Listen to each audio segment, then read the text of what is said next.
Yo, what's up, everybody? Welcome to another episode of the Valley Ball Podcast. We're breaking down UTRGV Vaqueros football here in their inaugural season. My name is Bryan Ramos.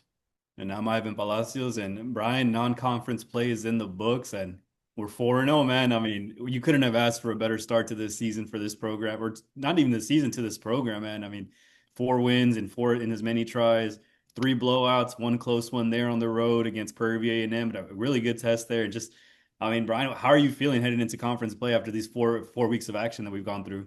Yeah, it's kind of insane. Insane. You know what I mean? I don't think anybody um, imagine. You know what I mean? 4-0. I mean, of course, you got to line up and play. I know that they've played one D2 opponent and a couple NAIA schools, one D1 FCS opponent. But like when you think of a team, a startup team, first year, no matter what level, you're like, oh, okay, they're going to struggle, of course, and they may. You know what I mean? There's still 8 Southland Conference games, and the Southland Conference is a really good conference.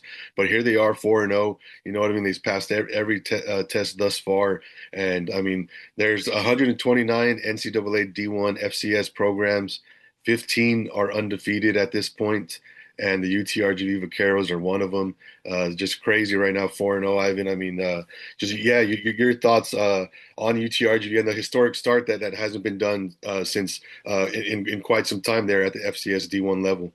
Yeah, I think the last team to start 4-0 in their inaugural season was South Alabama. I think 2008, 2009 is what we were told. And, for UTRGV, like you mentioned, they've played some lower level opponents, but I mean, it's a new program and you're going to play whoever lines up against you. I'm sure scheduling teams isn't always the easiest thing when you're a new program, but hey, UTRGV has come, they've performed, they've put up numbers, and they've looked good out there. I think better than most people expected. I mean, it's like you mentioned, we expect growing pains, and I'm sure they'll come as conference play starts getting into action here. But I mean, what a start for these Vaqueros, and just proud to be a part of this, man. In a small way, we're there on the sidelines and doing our thing. And I know you've been there everywhere with them, man. Yeah, it's been crazy, and as you said, Ivan. I mean, here they start Southern Conference play, headed to Hammond, Louisiana, for their Southern Conference opener against Southeastern Louisiana, and we will be there bringing you coverage. You can follow along everything, bringing you live updates, post game coverage, interviews, highlights, and everything of the UTRG Vaqueros as they hit the road to take on Southeastern Louisiana, and you can find it all at rgvsports.com on Facebook, Twitter, Instagram, TikTok, and YouTube. So yeah, find everything UTRGV football at rgvsports.com on all platforms, and we'll be bringing you the most in-depth coverage of the Vaqueros here in their inaugural season. But yeah, I mean, yeah, it's just you couldn't have drawn it up any better. You know what I mean? I mean, the 4-0 start, like sure, maybe you could have played a better teams, but now here they are, and they're going to play plenty of good teams here in Southern Conference play. So I don't think they're definitely going to find out. They've already played one D1 FCS opponent, and now they'll get into you know what I mean, 8 weeks with two games bye week, and then the final 6 games. You know what I mean? That's what the rest of the season looks like for UTRGV, and they'll start it out on the road. But before we get into previewing that start. Or previewing their Week 5 matchup and Southland Conference opener. I mean, there's some stuff we got to touch on, Ivan. I mean, I know there's been a lot of firsts happening for this program here in their inaugural season, and for the first time in UTRGV football history, the Vaqueros are receiving votes in a national poll. The Vaqueros receiving votes in the American Football Coaches Association FCS coaches poll, and I mean, just to be there, you know what I mean?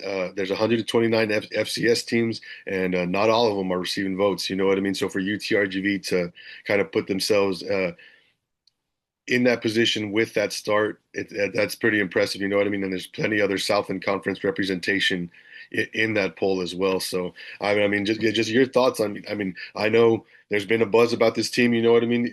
You've kind of felt it, and it's spread. You can feel it around Texas. You know what I mean? Other people kind of taking notice and everything. But now here they are. AFCA, FCS National Coaches Poll receiving votes. Just, and I know that they've made it big on various different social platforms, and they're all over college football Reddit and everything. So just your thoughts on the UTRGV kind of making that name for itself and putting that brand out there here in their inaugural season. Yeah, I mean, it's like, us in the Valley, we think we're the best. We rally around this team. And now it's nice to see, getting some of that outside recognition. Obviously, we might be a little biased. I don't know. We root for our home team. It's our alma mater. And, we try to rally with the Valley here. But at the end of the day, man, these guys are playing really good. So to get that recognition on a national scale, and that's not to say they're going to crack that top 25. And hopefully they do, man. By the end of the year, they crack that poll. But, they've picked up some impressive wins early on. They look solid for a new team. I mean, you got some veterans out there. Coach Bush has done a heck of a job. Just that entire coaching stuff has done a heck of a job with that team, offensively and defensively. I mean, it's just impressive to get those. I couldn't tell you if anyone's ever gotten votes in their first year, but for UTRGV to do a completely new football program here in South Texas, where sometimes we do get overlooked. We know the Valley ball stuff and all that, but hey, we take pride in Valley ball, and it's just exciting to be getting those votes and getting that Valley, not just UTRGV, but the entire Valley on that map. Yeah, definitely. I mean, here in year one, there's like, I mean, because really, what expectations do you have when you're starting something from scratch? You know what I mean? It's like, hey, we're basically playing from house money. Everybody expects you to go 0 and 12, and you know what I mean. There's all that, all those expectations, and now here they are 4 and 0 and doing really good things, offense and defensively, even special teams ranking among the leaders in the FCS rankings. We'll run through a couple of them right now, but total yards per game, UTRGV ranked first in the FCS, 604 yards per game. Number two in passing yards at 321 and a half yards per game. And then points per game, third in the FCS at 58.5 points scored per game. And then defensively, man, got to give a shout out to the defense. Defensively, only allowing 8.5 points in across 4 games. So yeah, this UTRGV team, man, I mean, they're doing it all here early, and they're gonna have to keep it up. And in my opinion, play much better as they enter Southland Conference play. And that's not just me. That's as Coach Bush said in his weekly press conference on Tuesday. He said, "Hey, we wanted Division One football here in the Rio Grande Valley. Well, here we go." And you know what I mean? That they know themselves that hey, that non-conference slate was what it was, and it's just to get your feet under you here in year one. And now here they are, D1 football. It's off and running. You know what I mean? 8 straight weeks, and with a bye week in between of Southland Conference play against established D1 FCS programs, and UTRGV has kind of set themselves up to. They've made some noise early, and we'll see if they can continue making some noise here as they start Southland Conference play. But before we get into that and look forward to that Southeastern game, I guess let's start with this past weekend and what they were able to do against Texas Wesleyan. Yeah, I mean, what a way to close out your non-conference slate. A 61-13 victory over Texas Wesleyan there at home. And, just an impressive effort. A lot of talk coming into this season was Eddie Lee Marburger at quarterback, and he's been great. He's been phenomenal, but how about that running back room, man? 6 different players find the end zone on the ground, including Eddie. Eddie gets one in himself, but Mhm. 5 different running backs. And, Coach Regalado and that staff has done a great job with that running back group. Just a lot of weapons to pick from. That's no Nate Denny. I don't think he was in the lineup again either. Let him rest for conference play. So you're still missing another guy out there that, we saw what he did against Prairie View. So just an impressive effort by that running back room. Like I said, 6 different players find the end zone in that game on the ground. And what about the defense, man? 2 interceptions, another pick six. Elijah Prosser, I think it was at this time around, three Yep. sacks. It just all around effort. They did allow 13 points. First time they're scored on at home. But I mean, 13 points, come on. You still put up 61. You got that double digit win. Just what an all around impressive effort. I mean, Bryan, you were at the game. You got a little bit more of a first hand look. I mean, just your thoughts on that game and how everything kind of played out. Yeah, it was impressive. I mean, because we knew even Texas. I mean, Texas Wesleyan could probably give Sul Ross State some fits. You know what I mean? Based on how they look. So I mean, of those three, those NAIA schools and D2, that D2 school, Texas Wesleyan was supposed to be the best. You know what I mean? The biggest challenge for the Vaqueros in that non-conference slate. Of course, Prairie View A&M, D1 FCS, that's on another level. But of those three teams, Texas Wesleyan was supposed to be the best. And I mean, early on, they were, you know what I mean? They were able to move the ball a little bit, but I mean, once that offense got rolling, I mean, there was no stopping them. Defense gets in on it. Special teams picks up a safety there. You know, as you said, Elijah Prosser comes up with the pick six, and Eddie Marburger scores a touchdown, throws another one to Tony Diaz, who's been going off. He has I believe, a touchdown in every game, if I'm not mistaken. So yeah, it's just been it's been awesome to see the start that they've had, and they're in week four against Texas Wesleyan. Um, they knew that they were going to be challenged, and I mean they passed it. You know what I mean? That they were able to do their thing. They give up a touchdown on a pick six and a defensive touchdown late there in the fourth quarter. But yeah, this defense has been playing well. Percy Jackson, the third, had a crazy game. He's defensive end for the Vaqueros, and just he was forcing fumbles and recovering them on the same strip sacks and recovering on the same play. And you know what I mean? That's I don't think it gets better than that for a D lineman unless you it's a fumble recovery for six. You know what I mean? You're scooping and scoring. But yeah, it's just a really big game for these guys. And then one thing, one of my favorite plays that I mean just really stood out, and no matter what level of football we've been covering, one of the most impressive interceptions I've ever seen. Freshman defensive back Andrew Earls with a diving interception. I mean, he looked like like Mike Cameron, Mike Trout. He looked like like an outfielder. You know what I mean? Laying out in the end zone, coming up with an interception. We're gonna throw in a clip of it here, just so you guys can see one of the most impressive interceptions that I've ever seen, and that was the Vaqueros' second interception of the game, as you mentioned. Ivan Elijah Prosser, a pick six.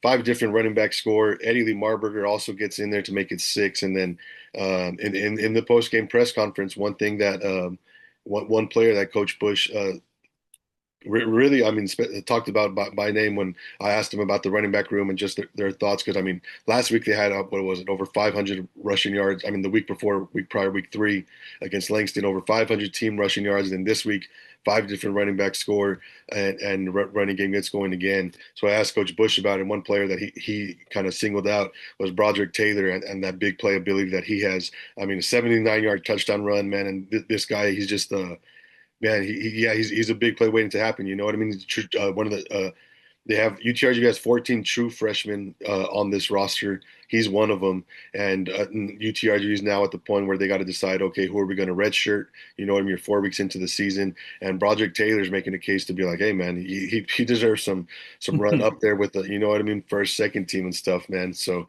yeah, just big game from the Vaqueros, and Broderick Taylor gets going again. And as you mentioned, Javinsky, Shalem Baker, TJ Dement, Fabian Garcia, Brennan Carroll all scored touchdowns for the Vaqueros. But yeah, I mean, another dominant win, 61-13. This team, yeah, they take care of business. You know what I mean? Because now, I mean, that if you go 1-0 and now you start building expectations, then you're 2-0, and you know what I mean. The expectations start to build, and now here they are. They deliver again. To improve to 4-0, but I just your thoughts on the Vaqueros? I mean, 4-0 because I mean it's football, man. You still got to line up and play. It doesn't matter if it's an NAIA opponent. I mean, this Texas Wesleyan team was dropping 60 points on the regular last year. 70. They even dropped 80 points at one point just last season. They're ranked in the top, you know, the top 10 team to start the season at the NAIA level. Now I think going into last week, number 19. But just your thoughts on that pressure that comes with that 4-0 start for the Vaqueros and how they've lived up to that every time. Yeah, I mean, it's like they say in football, it's any given Sunday or Saturday in this case, anything can happen, man. The ball just doesn't roll your way. Sometimes stuff just, isn't clicking. So for the Vaqueros to, string together four straight wins like that, with the pressure mounting, with the people, wanting to see more wins and expectations just growing higher. It's just impressive and says a lot about the coaching staff and the guys they have in this locker room because it's easy to get in your head, be like, you can come off a big 60-0 win. Next week, you come in with your head too high and you get knocked in the mouth, man. But these Vaqueros look focused. They look ready to come out and play. And, it's almost like they kind of flip the switch as soon as the next one's over and hop into that next, all right, next one up mentality. So it's a good thing to see from this team early on to be able to handle that pressure. It's only going to keep growing as the wins keep stacking, and especially now with conference play coming up. I mean, you got way tougher opponents, and we already kind of touched on who they're playing next week a little. We'll dive into a little more, but the way they've handled this early pressure of that first game, a lot of first, you got to live up to, and after every win, like you mentioned, it just keeps growing and growing, that hype, that momentum. So I think they've handled it phenomenally. I think Coach Bush has kept these guys with a level head, and it looks like it's going to carry over into conference play, and it should, because it's going to be a lot tougher road now. Yeah, yeah, definitely. I want to shout out the UTRGV coaching staff. I know they preach to go 1-0 every week, but after you go 1-0, I think it's Coach James Lockhart, who's the edge and outside linebackers coach there for the Vaqueros. What's next? You know what I mean? So they're not satisfied at all. I know that they're always looking forward to that next challenge. I mean, this staff has done a hell of a job getting these guys prepared. They've executed, and I know from speaking to the players, yeah, they don't feel that they've played their best. You know what I mean? They still have room to grow and things they can improve on, and that's going to be key here as they get ready to open up Southland Conference play. And I mean, as we mentioned, I mean that all starts here in Week 5. The UTRGV Vaqueros will begin their first year in the Southland Conference in the Southland Conference competition in the UTRGV's inaugural season. And the Southland Conference is one of the best there at the FCS level. You know what I mean? It's one of the big time and deeper conferences. And now it all starts this week with Southeastern Louisiana. I mean, I would just your thoughts on the Vaqueros as they get ready to open up Southland Conference play against a good Southeastern squad.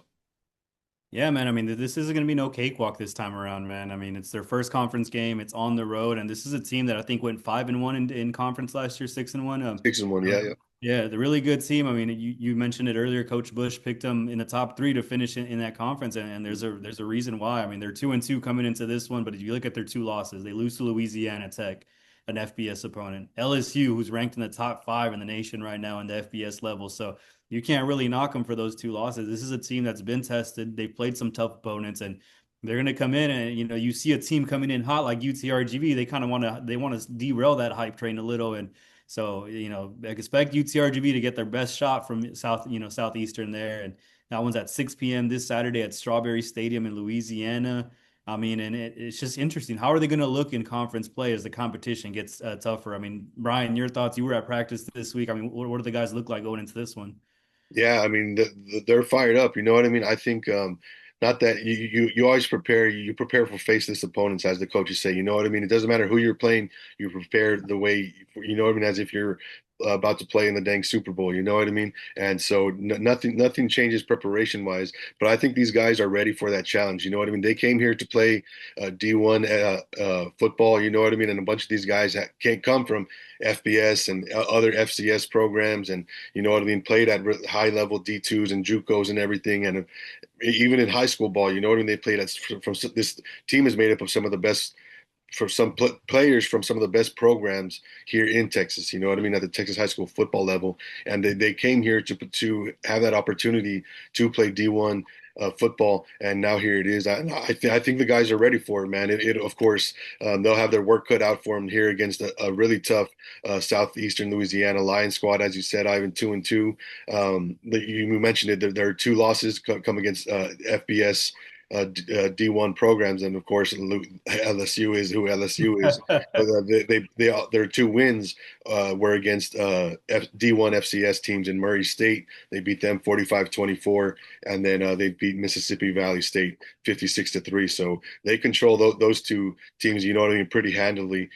So it'll be interesting to see how the Vaqueros stack up against these guys. But I watched some of their went back and watched some of their game against Murray State, and I mean that this is a talented team. Coach Bush said some of the things to watch out for will be that they Southeastern does play two quarterbacks, and you know, I mean, that can be hard to handle because defensively, I mean, if one's more mobile, one's a passer. I mean, sure you can, you know what I mean, prepare, but I mean, once it's coming at you full speed, or they're able to find success with one quarterback over the other, kind of like Prairie View did. I mean, they played two quarterbacks too, and we kind of saw how he was the second quarterback that had, you know what I mean, a little more success and really got them going.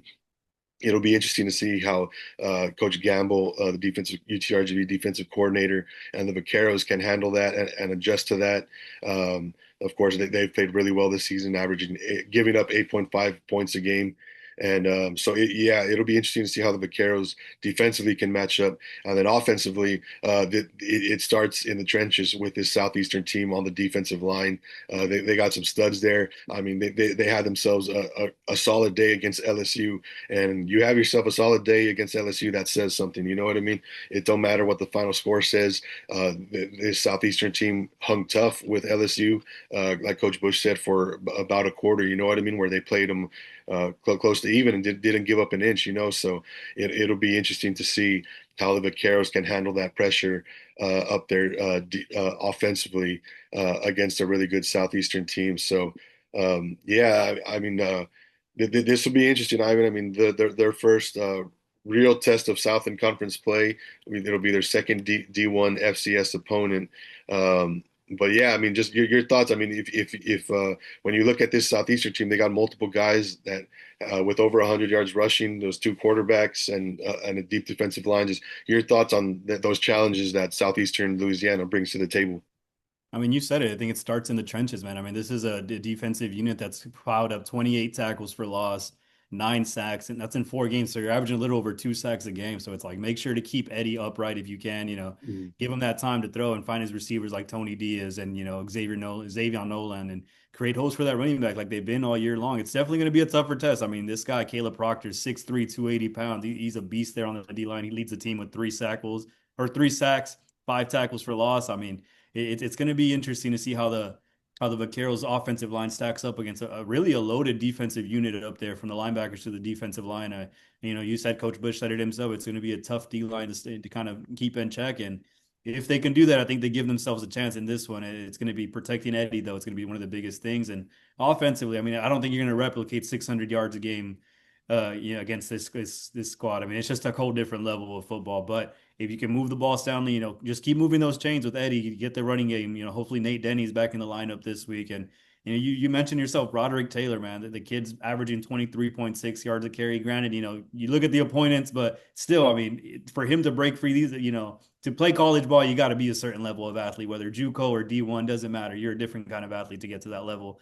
So for Broderick Taylor to do what he did, I mean, he's an impressive back, and I think it's going to be interesting to see the decision the coaches make. Will we see him on the field against Southeastern there? But if not, you got guys like Javensky Schlenbecker. I mean, Nate Denny, even Fabian Garcia, TJ DeMent. You got plenty to choose from, and hopefully they get to eat again against this tough Southeastern defense. Yeah, yeah, Broderick Turbo Taylor. You know what I mean? The nickname is fitting, man, and he definitely showed that he has a little bit of juice to him. That you know what I mean. Kind of separate makes him different from the other backs in that room. You know what I mean? A bunch of them are complete backs, but Broderick has as you said, his nickname's Turbo for a reason. You know what I mean? So, but yeah, as you mentioned, Ivan, Nate Denny should be back for this game. Coach Bush said it in the post-game presser that after he won Southland Conference Player of the Week honors following that Week 2 win against Prairie View, where he had over 120 rushing yards and 5 receptions for 30 yards. He had himself a game, you know what I mean, to earn Southland Conference Offensive Player of the Week, and he had been resting since then. And the Coach Bush said it. He probably could have played this past week, but it's important to have him, you know what I mean, ready to roll for Southland Conference play. So we'll see him back out here. And of course, the way to stop, you know what I mean, to counteract a really good pass rush is to be able to run the ball at him. You know what I mean? So we'll see if the Vaqueros can move the ball on the ground, and then we'll see what that passing attack looks like. Of course, they'll have to handle that pass rush, and then of course those receivers. I mean, as you said it.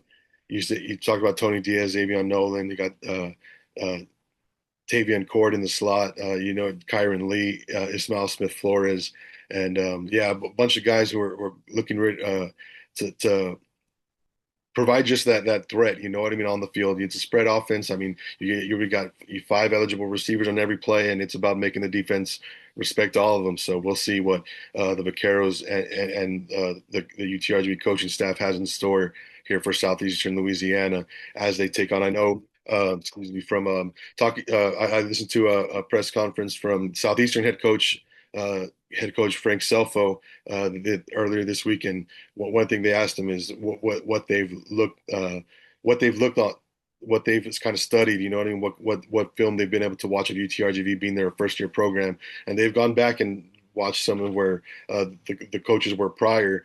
Um, because now, I mean, how do you judge them off what they were doing against Langston, Texas Wesleyan, Sul State? You know what I mean? Really, the Yeah. only tape that they have to go off of is that Prairie View A&M, where it was a D1 FCS opponent across from them. So yeah, it'll be interesting to see. You know what I mean? What have the Vaqueros been kind of keeping under wraps for conference play? We've seen them checking to that fake punt. You know what I mean? We've seen a couple of reverses here and there to, you know what I mean, kind of put some stuff on tape. So it'll be interesting to see whether Coach Bush and the Coach Bowen and Coach Gamble and the rest of the Vaquero staff, or you know what I mean, got any tricks up their sleeve as they begin Southland Conference play, because it'll be tough, man. And it all starts this weekend, as you said, Ivan, 6 p.m.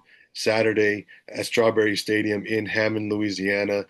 The 4-0 UTRGV Vaqueros taking on the 2-2 Southeastern Louisiana Lions. It'll be a good game. Ivan, just your thoughts. I mean, I know I'll be there providing coverage. You'll be back here helping out coverage with coverage of UTRGV football and stuff, putting stuff together here. Just your thoughts on the Vaqueros. Your final thoughts on the Vaqueros as they get ready to kick off Southland Conference play on the road this weekend. I think they're more ready than people think they are. I think, you got some experienced guys on these teams that are coming from D1, power, not, you got some Power 5 guys, some FBS guys coming into this program that have been at the biggest stage and, played opponents like this. So I think especially, at the quarterback position, that's one player we talk about a lot, Eddie Lee Marburger, but there's a lot of guys on this team that have played at that level. And I think they're ready. And that kind of feeds into these younger guys that maybe aren't as experienced, but I think they have a solid group of veterans there that they brought in over the summer and over the last year or so via transfer portal that give them a little bit more of a, I guess experienced group instead of just a bunch of redshirt freshmen coming in. So, don't expect a blowout. I will say that, but do expect this game to be a lot more competitive than some people might be thinking. Some people might be thinking we're going to go over there and get smacked in the mouth. I firmly believe that this UCRGV team is ready from the top to the bottom, from the head coaching, all the assistant coaches, and to all the players, man. I mean, just a solid group of guys that bring experience to the table. And it's like I said, they're hungry. They came here for a reason. They came here to play D1 football. They're not going in scared. I can tell you that. They're going in ready for a fight, and they're going to put their best out there for the Valley and just for themselves. Yeah, it's definitely going to be interesting to see how the Vaqueros stack up. I mean, here we go. Like Coach Bush said, we wanted D1 football in the Rio Grande Valley. Here we go. It ain't going to be no cakewalk, man. Beating anybody in football is hard. And you know what I mean? Now, here we go, D1 football. And as you mentioned, Ivan, one thing I wanted to touch on before we wrap up here. Eddie Lee Marburger played D1 football. He started a game at Neyland Stadium there against the Tennessee Volunteers. You know what I mean? In hostile territory. I don't know if it gets much more, you know what I mean, hostile than that. You know what I mean? Playing in Tennessee. There in SEC territory. So, yeah, it'll be interesting to see how the Vaqueros can handle this. I know they'll be ready. They've been looking forward to this moment. It's Southland Conference play. They had media day in the summer where they're able to kind of size up the, you know what I mean, all the other teams and the other guys that are showing up there. Well, now here we go. D1 football in the Rio Grande Valley, Southland Conference play for the UTRGV Vaqueros. Follow along with all the action this Saturday at rgvsports.com on all platforms. We'll be providing updates on Facebook, Twitter, Instagram, TikTok, and then you can catch all the post-game stuff, highlights and video and interviews and stuff there on our YouTube page at rgvsports.com. So with that said, thank you guys for joining us for another episode of the Valley Ball Podcast, talking UTRGV Vaqueros football here in their inaugural season. We'll catch you next time.